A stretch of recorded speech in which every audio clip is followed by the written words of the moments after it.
সবার মাঝ হইতে একজন মানুষ হারিয়ে গেছে কোন অজানার দেশে। তাহার কথা স্মরণ হলে কাটাই মোরা সবে বেহাল বেশে।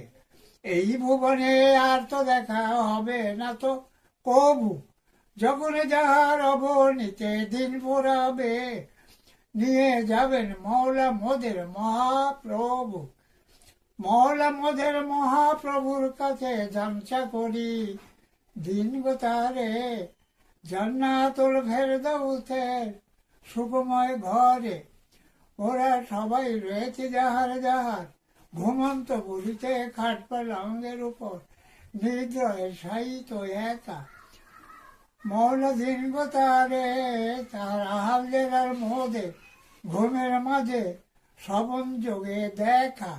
ওরা সবাই রয়েছে যার যার ঘুমন্ত বুড়িতে খাট পালঙ্গের উপর নিদ্রায় শায়িত একা। হয়ে গেছে। হ্যাঁ, আর কি কবিতা লিখছেন আপনি? কবিতা তো মনে নাই, মুখস্থ নাই। তা এই কবিতাগুলো যে লিখলেন আপনার মানে কি উদ্দেশ্যে লিখলেন? একটা ইমোশন, ইমোশন। একটা ইমোশনে লিখছি। আচ্ছা, ইমোশনটা কেন আসলো আপনার মনে? ওই যে বললাম, সবার মাঝ হইতে একজন মানুষ হারিয়ে গেছে কোন অজানার দেশে। তাহার কথা পড়লে মনে কাটাই মোরা সবে পাগল পাড়া বেশ। তার তরে মোরা ঘরে বেঁধেছি মংলা বন্দর শহর খালিশ করে জামিয়া মসজিদের ওই দক্ষিণ পাশে। সেটা এসে আছে ঘুমিয়ে দিন রজনী সকাল সাজে। মসজিদের ওই পঞ্চবারের আজান ধ্বনি জবে যাবে তার কানে, ঘুম হইতে জাগরিত হয়ে উঠবে মনপ্রাণে। মহল দিন গোতারে তাহার আহালদের আর মোদে সবার ঘুমের মাঝে স্বপন যোগে দেখা। মোরা সবাই রয়েছে যার যার ঘুমন্ত বুড়িতে খাট পালঙ্গের উপর নিদ্রায় শায়িত একা। কেমন লাগলো? সুন্দর সুন্দর। অন্যদিন কোথায় চাকরি করতেন? কোথায়? আমি চাকরি করতাম মংলা বন্দরের নাম শুনছেন? হ্যাঁ, শুনছি।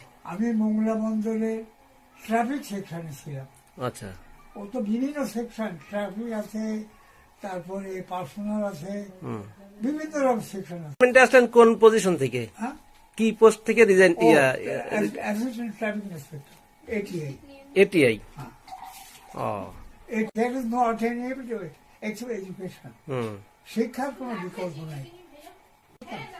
তাহলে আমার চাকরি জীবনের আরো খানিক এগিয়ে যেতাম। কিন্তু তাও তো আপনি অনেক সফলতা অর্জন করছেন। আপনি কথা থেকে মেহনত করছি, সৎ পথে থেকে যদি মেহনত করে একদিন একদিন সফলতা তারা আসবে। কি, তাই না? অবশ্যই।